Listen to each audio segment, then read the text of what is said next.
Welcome to the Wedding Songs Podcast, featuring newly released songs you need to know and the tried and true classics. Get song ideas from the time guests arrive until the last dance of the reception. And now your host, Matt Campbell, founder of MyWeddingSongs.com.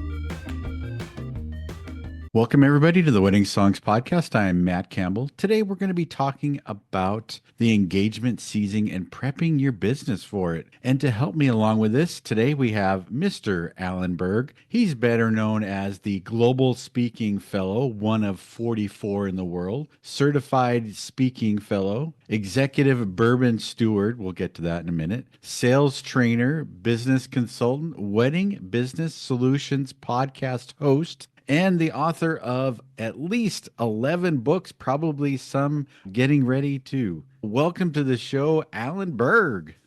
Matt, thank you so much. You've been on my podcast, and it's time for me to come on here, so I appreciate you inviting me. I love the topic, and you're the expert that can help everybody prep their business for what's going on right now.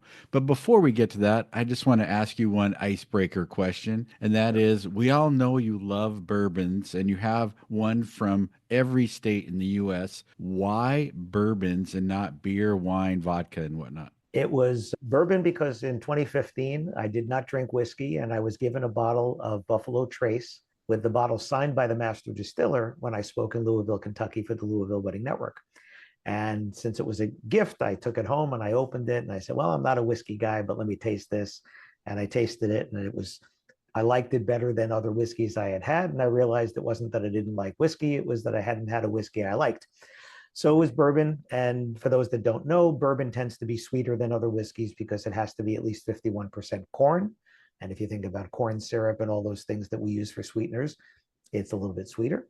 And that started me down the path, kind of like I remember starting on wine. It was White Zinfandel, a sweet pink wine, came to a white wine, came to a drier white wine, became a red wine, and down the line there. So I've now expanded to all different things. But for me, for bourbon, I like the sweetness balanced with the other flavors that you get from it. But I do drink Scotch, and I do drink Irish whiskey, and I do drink Canadian whiskey. And fun fact, American single malt whiskey was just officially, by the government, officially designated as an official designation of whiskey. So there is such a thing. If it says American single malt on the label, that is a legal definition now. Whereas small batch, if you see small batch on a bottle, there's no legal definition.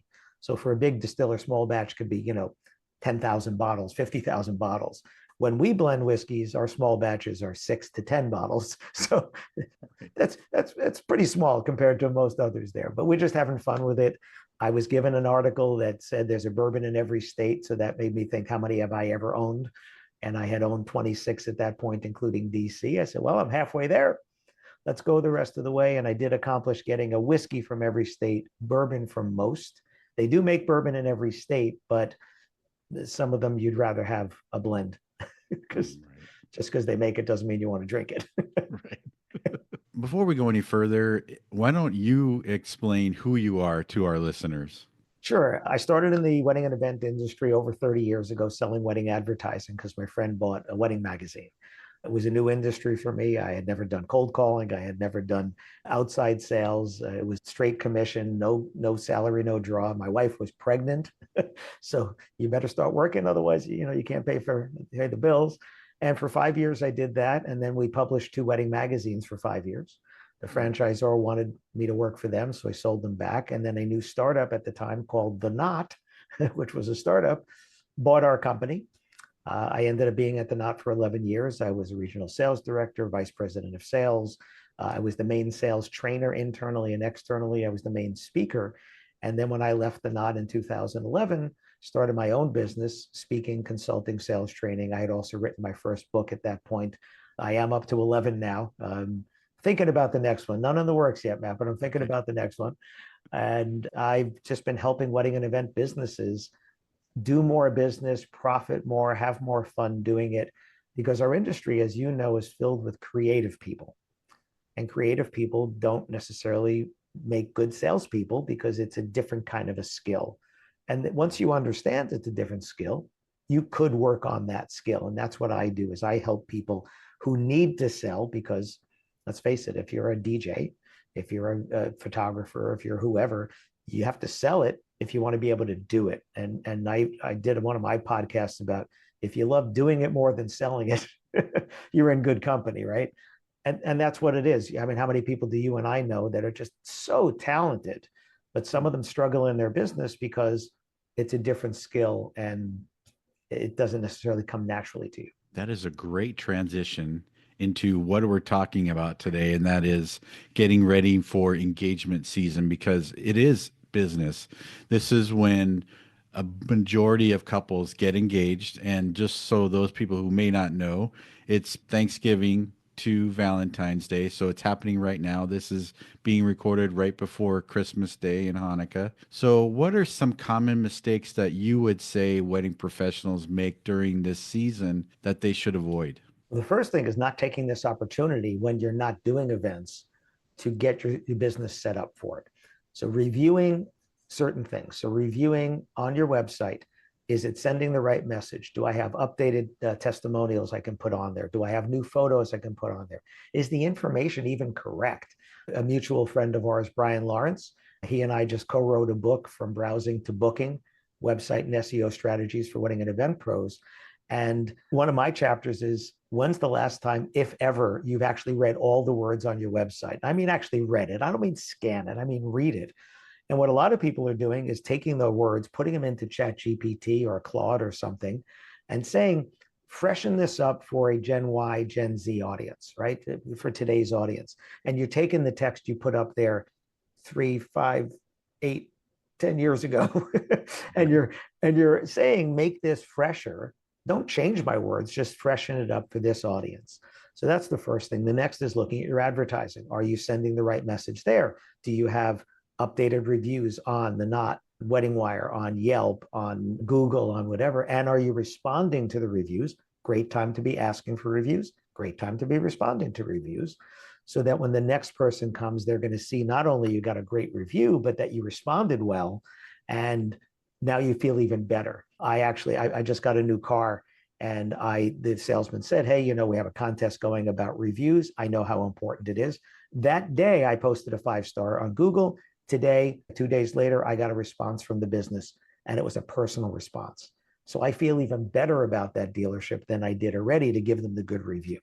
So that's the next thing you want to be doing, is saying, do I have enough new reviews? Because the things that matter are obviously the number of reviews. You don't want to have single digits. You want to be double digits or better.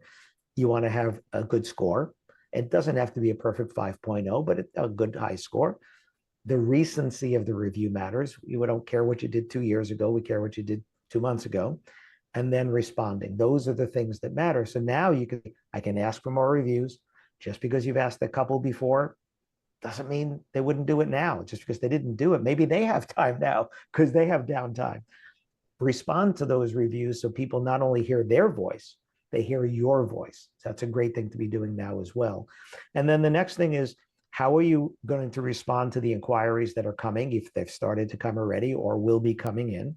Because we know with this cycle, right, the first thing they tend to do is the venue, maybe the venue, the caterer, the dress, photographer is going to be in there. And then, entertainment might come a little bit later. If your service, if you're listening, it's a different service. Maybe you won't get the crush in January, February. Maybe your crush will come in March and April, right? As they're looking in there. How are you responding to the inquiries? Are you following certain things that I've spoken about a lot and written about? Are you keeping it to one screen on their phone? Are you making it clear when they scan what it's about? Are you asking one question at the end that is not asking for a phone call? Because if you want to get ghosted, ask for a phone call. And why do I say this? Gen Y, Gen Z, right? Gen Y is phone averse. Gen Z is even more phone averse. So are you making it that you can have a conversation with them so that they'll want to get on the phone? Because they don't want to get on the phone, or they would have called you. Maybe if you get a phone call, it's probably a mother or somebody helping them. They definitely don't want to get on the phone, and trying to combat that. I think every business is finding that. But one thing that you said too is the first people that are booked, I think this time right now is talking to the venues, talking to the wedding planners, because like you said, they're one of the first that's booked. If you're on their radar, if you're not one of those two, then get on their radar. And now is the perfect time. Take them out to lunch. Do whatever you need to do because Yeah. make this time valuable. Yeah. Yeah. I just had a DJ up in South Dakota, and he bought copies of my caterer venue edition of Shut Up and Sell More to give to venues, because if they sell more, who are they going to refer? They're going to refer him. So he has copies for planners and copies for caterers and venues because they're up the food chain from him. And he'll look up and say, who gets booked before me? If they can refer me, that's the way to go. It's awesome. What KPIs, I know we say key performance indicators, what should businesses monitor to ensure they are maximizing their opportunities? Right. Opportunity is a great word there. The biggest opportunity that everybody listening has, and this includes you and me, Matt, is people that have made an inquiry, but they haven't yet said no. Because if they said yes, we've moved forward. But if you've heard nothing, how do you know they've booked or not booked? So here's what you want to be looking. If you could measure all of this, and very few people I've ever met in the industry are measuring all of this, but if I wave my magic mouse, this is what I want to see. So how many inquiries you're getting and from what sources, right? So you should be able to pretty easily say, I've gotten these inquiries from these sources.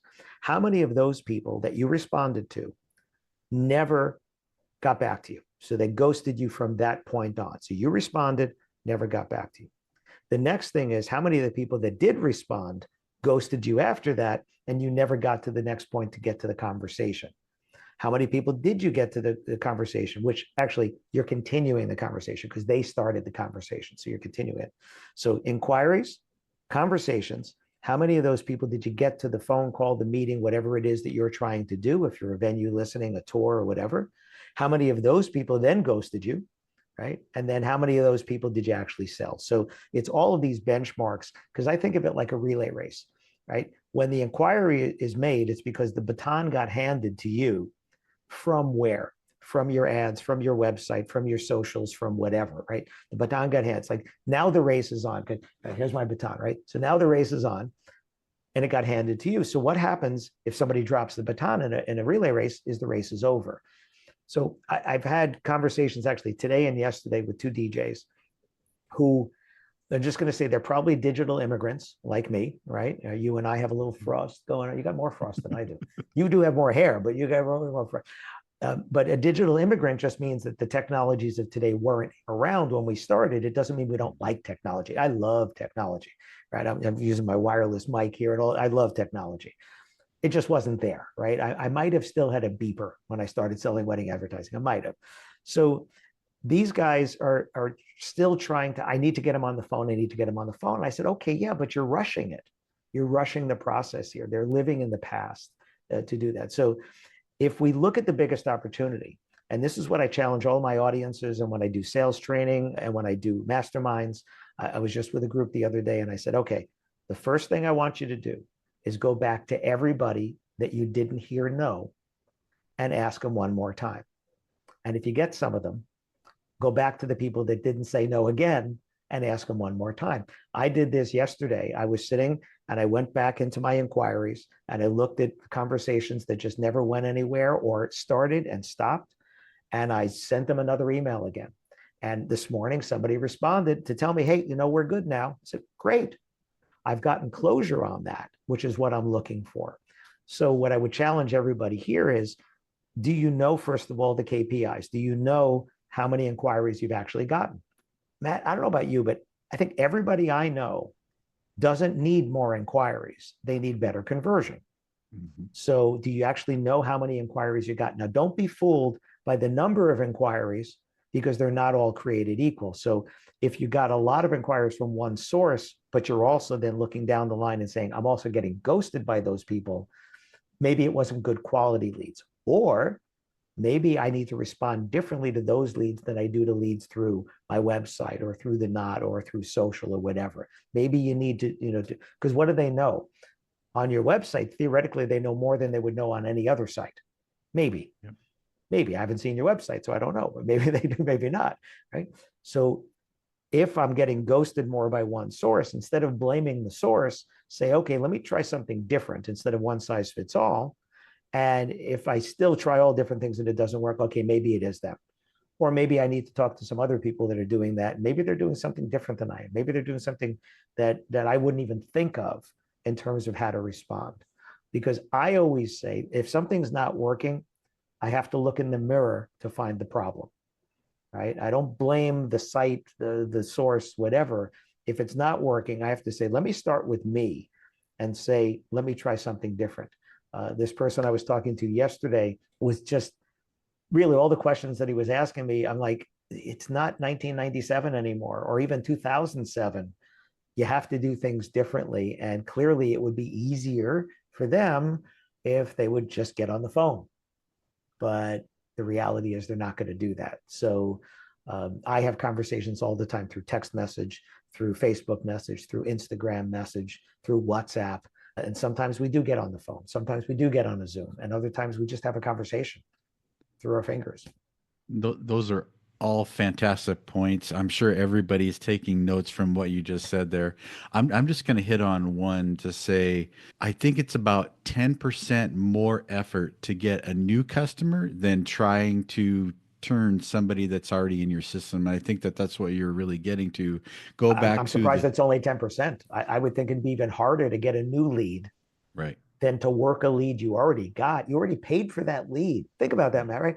You paid for that lead through your website, because whatever you did, through the Knot, through WeddingWire, through Zola, through social media, through Google ad, and the people give up too soon, right? So we do a lot of secret shopping. We've shopped over 500 companies between last year and this year. 17% of the companies never replied at all. Zero. Wow. I did have my assistant reshop them just in case there was a technical issue, because I did have that happen to my website. It broke for a couple of months. I didn't even know it till somebody told me. And now on the first of every month, my calendar pops up and it says, check the contact form. And if I haven't gotten the lead that week, I literally fill out the form, make sure it goes into my CRM, make sure I get the email and that the system is working. So 17% never replied. Of the ones that did, only 46 to 48% try a second time, meaning over 50% send one message and then they're done. So then 46 to 48% try twice. Only about a third will try 3 times.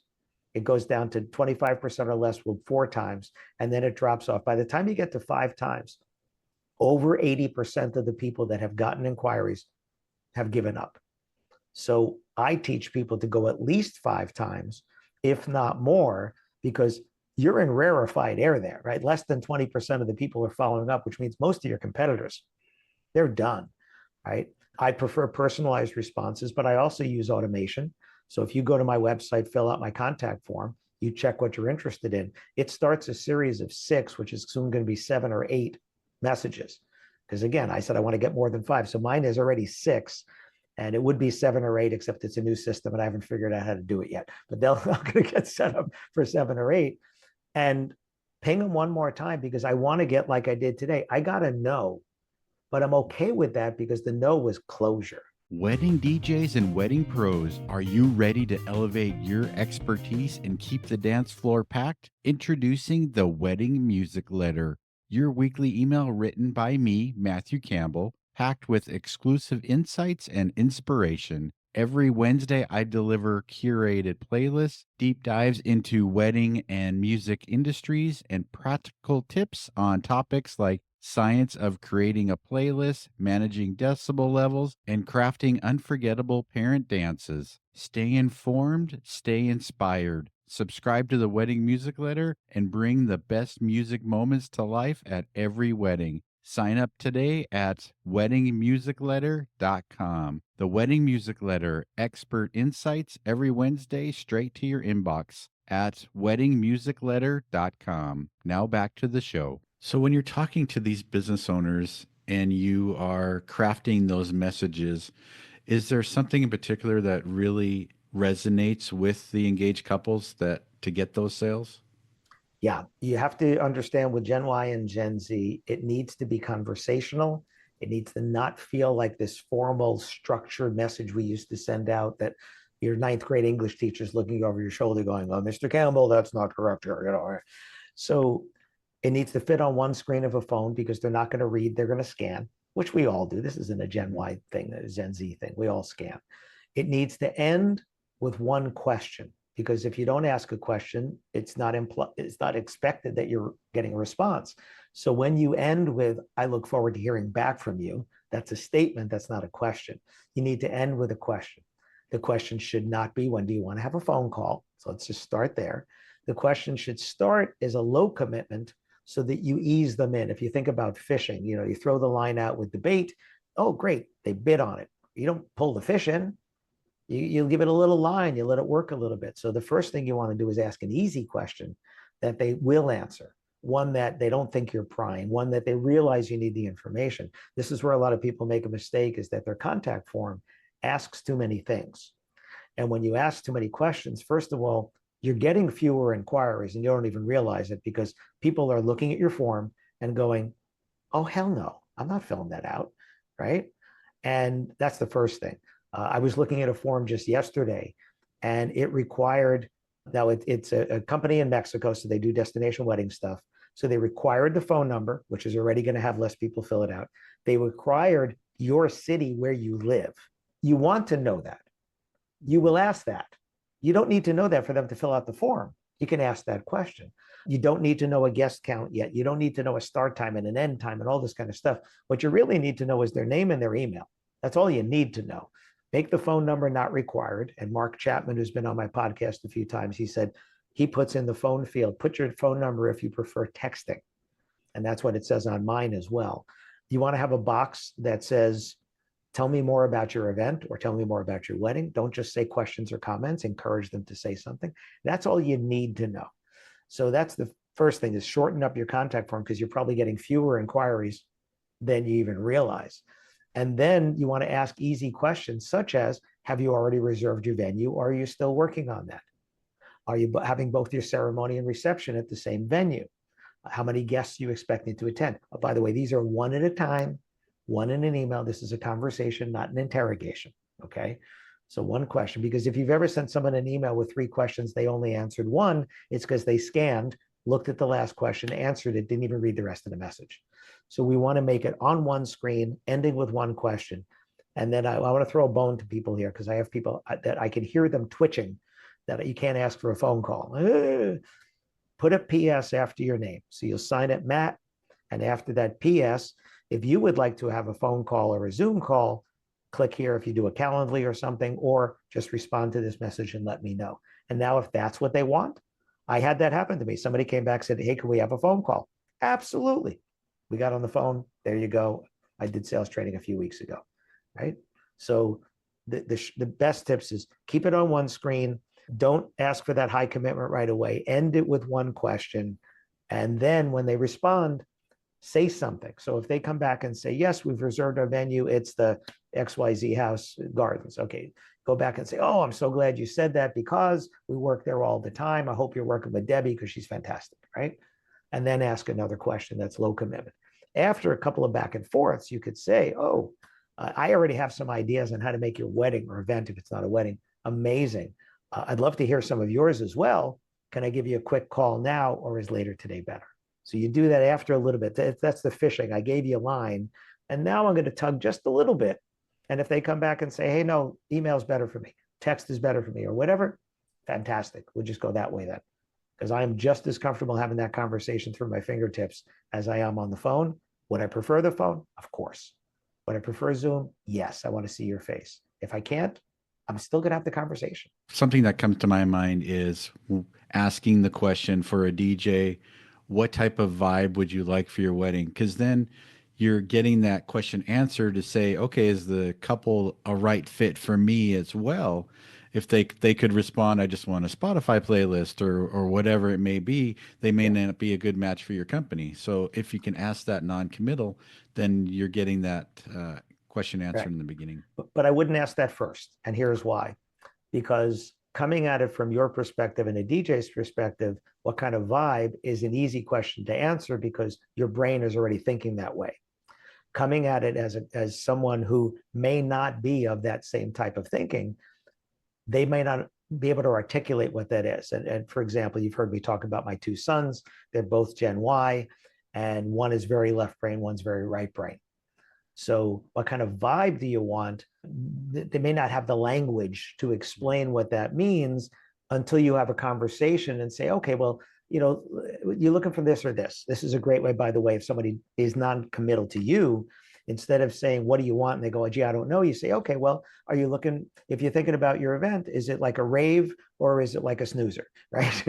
I wouldn't go there, but now they can say, okay, well, it's more like this than this, kind of like the eye doctor, right? One or two, right? So that helps you narrow it down. But when you ask what's the vibe you're looking for, or what's your theme, or what's your vision, not everybody can answer that. So don't ask that first, but you could say at some point, do you already have an idea what kind of vibe you want for your wedding? And they come back and they might say, don't really know. Say, great. Well, what we do is help couples like you figure that out so it's the right thing, right? So I get to answer that again, as opposed to just, what's the vibe? I don't know. So do you already know an idea of what the vibe you want, the theme you want, the vision you have? Or would you like our help in setting up the perfect one for your event? To me, that's a different way to ask the question. I would ask it that way. Golden nuggets. So, what are some top tips for converting inquiries into bookings during this critical period? So, a great thing to be doing now is getting in the habit of replying more when you get ghosted, because when you get busy, that's going to fall by the wayside. And that's the worst thing you can do, because if you don't respond to inquiries well when you're busy, then you slow down. If you do when you're busy, you may never slow down, right? So thinking about your process, getting your process ready for how many times you're going to follow up, and the cadence of that. So for me, the cadence is respond as quickly as you can, because we know that about half of couples say they choose the first one who responds. And if you think about it for yourself, it's kind of the same thing, right? If you inquire with 3 or 4 or 5 businesses, the first one that gets back to you, you're having a conversation with already. And the other ones haven't even gotten back to you, right? I bought a car recently, and you do stuff online, you're immediately going to get emails and stuff. And I got emails from 2 different dealers, and I responded, and those are the ones we went to, right? And the first guy was nice. And I said, listen, it was 2 different brands owned by the same people. I said, we test drove. I said, we're going down the street to your sister company here, just be perfectly clear with you. And I got an email today from the manager of that first dealership. And I said, listen, the guy was great. We just chose a different car. I also did post the 5-star review for the second guy, because he said this is important. Anyway, so first one right away. If you don't hear back, I want you to try again the next day. Now, for those of you that just said out loud, but aren't I being too aggressive? No, you're not being too aggressive, because who started this? They started this. You didn't start this. And you, as the customer, your inbox has their message, and then 72 others right above it by the next morning. And you just put yourself at the top of the inbox. I like to blame the spam filter. Hi, Matt, just making sure this made it through to you yesterday. Here you go. Same message. Don't overthink it. If you still don't hear back, I like to try a different method, because if you're only emailing and they are going to spam, send them 5 more messages, they're going to go to spam, right? So phone call, messaging, if you can get to them on a messaging service, texting, something else, just in case. Like I have somebody right now, I went to Facebook Messenger and sent her a message, because I've sent a bunch of emails. I haven't heard back. So I want to find out, A, are you okay? And are you getting my messages? Because maybe they're not, right? Maybe they're just not making it through. So by day 3 or 4, if you haven't already tried a different method, I would do that. Some people, by the way, are texting immediately. They send an email and send a text to say, I sent you an email. If you don't see it, check spam. Then you can wait a few days and try again. And this is very simple. You want to get the yes or the no. So this is where you just send one sentence. Hi, Matt, are you still looking for a creative DJ to make your wedding memorable?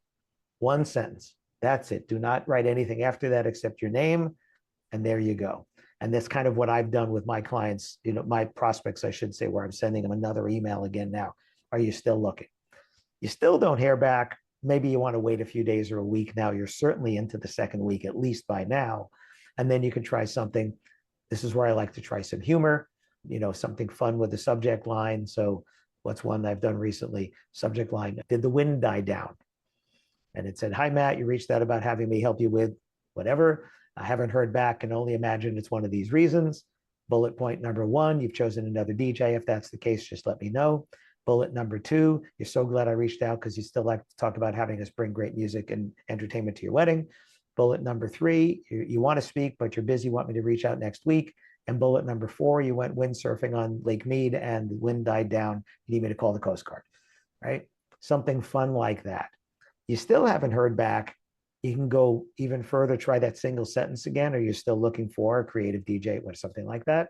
I've also had people do subject line, did you decide to elope?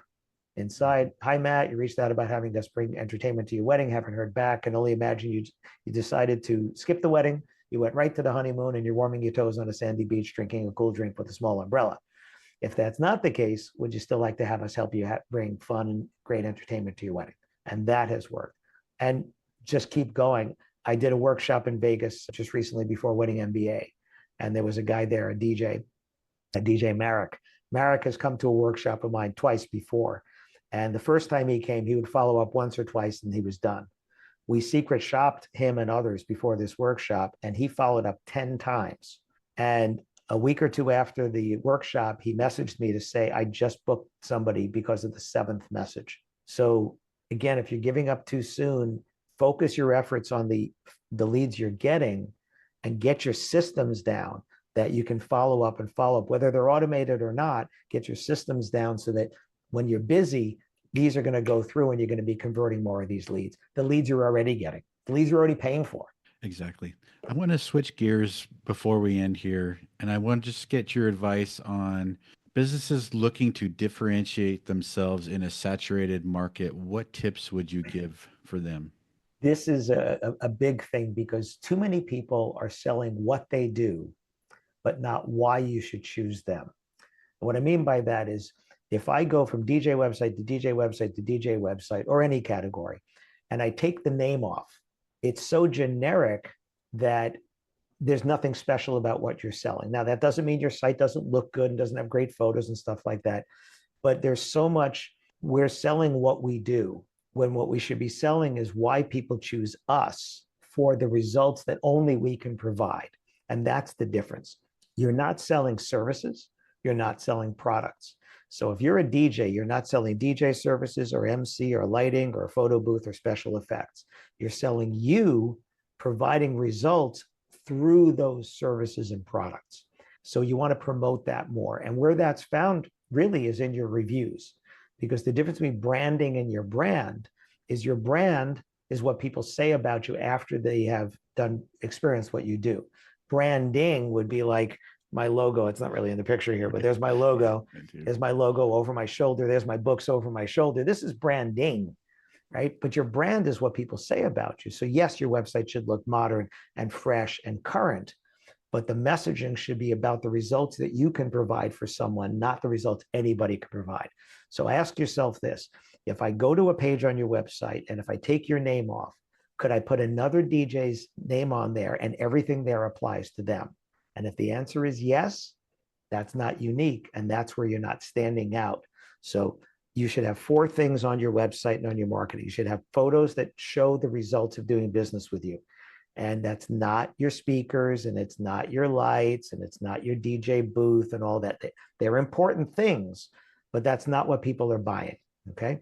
You should have text that talks to them about the results you can provide for them. So it should be your wedding, your corporate event, your mitzvah, your kinsey, your whatever, your guests, you having a great time, not we do this, we do this, we do this, we do this, we do this. They care more about their experience than your experience. And then the third thing is the social proof, this is everything that's unique about you is in your reviews, but don't put them on a page someplace on your site because nobody's going to go there. On every page, you want to have short testimonials, single sentences, like speed bumps, I call them, that are pulled from all the great things people have said about you, but they speak to the results about you. They talk about the results they've gotten from you specifically, and those are unique because other people have good reviews. They're not your good reviews, Okay. And by the way, if you add attribution of the person's name, you can do first names if you want. If you put the venue name, the city and state, it can help your SEO, because now you get to say Las Vegas and Henderson and Green Valley and all these other places, or wherever you are, right? And then the fourth is a call to action, which is telling them what to do. And this is not once on the page. As I scroll down the page, I need another short testimonial. I need another call to action, another short testimonial, another call to action, because I can't see the rest of the page. I can only see that part. So I shouldn't scroll more than twice on my phone before there's another call to action, or you're not going to convert as much as you need to. So that's another thing to be doing now, is talking about results. So if you want to stand out in a crowded market, photos, great. Now you can be in the photo, but my favorite photos of DJs are from behind the DJ showing the packed dance floor, right? And you can be turned into the camera like, hey, I made this happen, right? That's basically what you're saying here. My website is a picture of behind me at the Wedding MBA stage, so that it's not about me, it's about the audience. I want you to make it about them, right? And then the text, I call this the U test. Search the page. If you're on a Mac, go Command F. If you're on a PC, I think it's Alt F. Little find box comes up, type U, Y-O-U. And it'll highlight on the page how many times you said the word you and your or whatever. It'll give you a number. If that number isn't big enough, then you're not speaking to them. If it shows up all over the place, because it'll highlight it. If it shows up all over the place, like chickenpox, then you've done a good job, because you're speaking to them about the results. And I wouldn't even have to read the words on the page. I can feel it just by looking at that. And then where's the social proof? Are your testimonials at the bottom of the page scrolling through, or are there single lines throughout where I have to read them as I go further down? And then is there a call to action, or does it just say call us or contact us, but doesn't tell me why? So if you would like to have this kind of fun at your wedding or your event, you want call us, email us, contact us to check availability, to get a price quote, and to get started. That's a call to action.